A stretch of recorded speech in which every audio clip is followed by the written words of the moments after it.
చేయాలి. Okay, without any distraction. Okay, ఇప్పుడు మీరు నోటిఫికేషన్ అయితే రిలీజ్ అయింది కదా టీఎస్పీఎస్సీ సంబంధించి. సో నెక్స్ట్ ఎగ్జామ్స్ ఎప్పుడు ఉండకపోతున్నాయి, ఇప్పటి వరకు వాళ్ళు ఎట్లా ప్రిపేర్ చేశారు, ఇప్పటి నుంచి వాళ్ళని ఎట్లా ప్రిపేర్ చేయబోతున్నారు? ఇప్పుడు ఫస్ట్ అండ్ ఫార్మోస్ట్ ఎగ్జామ్ మనకు జూన్ ఫస్ట్ వీక్ లో గ్రూప్ 1 ప్రిలిమ్స్ ఉందండి. అది 2 times క్యాన్సిల్ అయిపోయి లాస్ట్ కి మళ్ళీ షెడ్యూల్ చేశారు. సో ఇప్పటి వరకు దోస్ ఆర్ ప్రిపేరింగ్ వాళ్ళు డెఫినెట్ గా కోర్ సబ్జెక్ట్ లో పర్ఫెక్ట్ అయ్యి ఉంటారు. కానీ ఆ మంచిగా ప్రిపేర్ అయిన వాళ్ళ దగ్గర ఒక ప్రాబ్లం నాకు కనిపిస్తుంది. ఓకే, వాళ్ళు ఎగ్జామ్ రాస్తున్నప్పుడు ఆప్షన్స్ రాంగ్ టిక్ చేస్తారు. ఎందుకంటే వాళ్ళు కొంచెం ఓవర్ కాన్ఫిడెన్స్ ఎక్కువ అయిపోయి ఏమవుతుందంటే they don't take practice test తీసుకోరు. ప్రాక్టీస్ టెస్ట్ తీసుకున్న తర్వాత కూడా ఎక్కడ తప్పు పోయింది అని అది వెతకరు కూడా.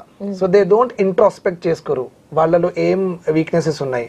సో బేసికలీ మంచి చదువుకుంటున్న వాళ్ళు make sure that me weaknesses మీరు తెలుసుకోండి, ఆ వీక్నెసెస్ పైన వర్క్ చేయండి. కరెంట్ అఫైర్ మీరు చదవలేదంటే చాలా చాలా కష్టమవుతుంది, మార్క్స్ పోతాయి. తెలంగాణ పాలసీస్ అని వెరీ ఇంపార్టెంట్ ఏరియా. తెలంగాణ పాలసీస్కి మా దగ్గర ఒక సపరేట్ కోర్స్ నడుస్తుంది.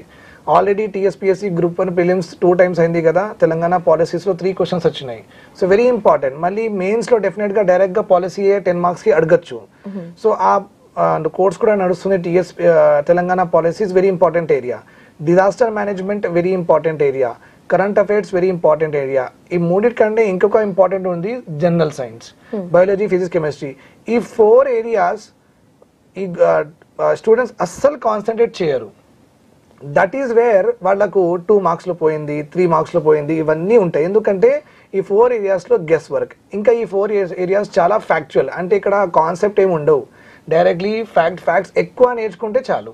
గవర్నమెంట్ పాలసీ ఉంటుంది, మనం 5 years తర్వాత ఇంత గ్రోత్ రేట్ ఎలక్ట్రానిక్ సెక్టర్లో రావాలి, ఎంతమందికి ఎంప్లాయ్మెంట్ ఇవ్వాలి, ఇవన్నీ చేయడానికి మేము ఒక సబ్సిడీ ఇస్తాం, క్యాపిటల్ సబ్సిడీ ఇస్తాం, ఇంట్రెస్ట్ సబ్సిడీ ఇస్తాం, మళ్ళీ వాళ్ళకి ట్యాక్స్ రిబేట్స్ ఇస్తాం, పవర్ రిబేట్స్ ఇస్తాం.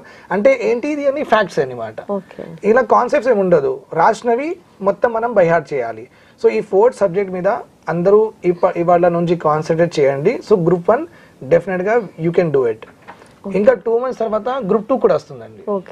ఓకే, గ్రూప్ 2లో అన్నిటికంటే ఇంపార్టెంట్ 2 subjects ఉన్నాయి. గ్రూప్ 2 600 marks అండి పేపర్. అందులో 300 marks, 150 marks Telangana movement, 150 marks economy. Okay, the student Telangana formation, Telangana economy, ఈ 2 పేపర్స్ మంచిగా చేసుకుంటే 300 marks ఇక్కడే వచ్చేస్తాయి. అంటే 600లో 50% మార్క్స్ ఇక్కడే. మళ్ళీ 300 marksలో 10 subjects ఉన్నాయి. అంటే 2 subjects కి వెయిటేజ్ 300 marks 50%, ఇంకా 10 subjects కి వెయిటేజ్ మళ్ళీ 300. సో ఆ 300లో మీకు నచ్చినవి ఇంపార్టెంట్, మీకు మంచిగా వస్తాయి కదా సబ్జెక్ట్స్, అవే ఎక్కువ కాన్సన్ట్రేట్ చేస్తే ఈ 300+ ఆ 2-3 subjects మంచిగా చదువుకుంటే 450+ దాటుతుంది ఈజీగా. పాలిటీ ఈజీ అంటారు, అది వేరే 300 marksలో ఉంది. ఓకే, మళ్ళీ హిస్టరీ చెప్తారు, అది వేరే 300 marksలో ఉంది. ఎన్విరాన్మెంట్ మళ్ళీ వేరే 300 marksలో ఉంది అనమాట. So basically every group 2 student Telangana movement, Telangana formation 100% చదువుకోవాలి. 300 marks you will get out of 600. Okay, అసలు టోటల్గా ఎన్ని సబ్జెక్ట్స్ ఉంటే మీరు చెప్తుంటుంటే నేను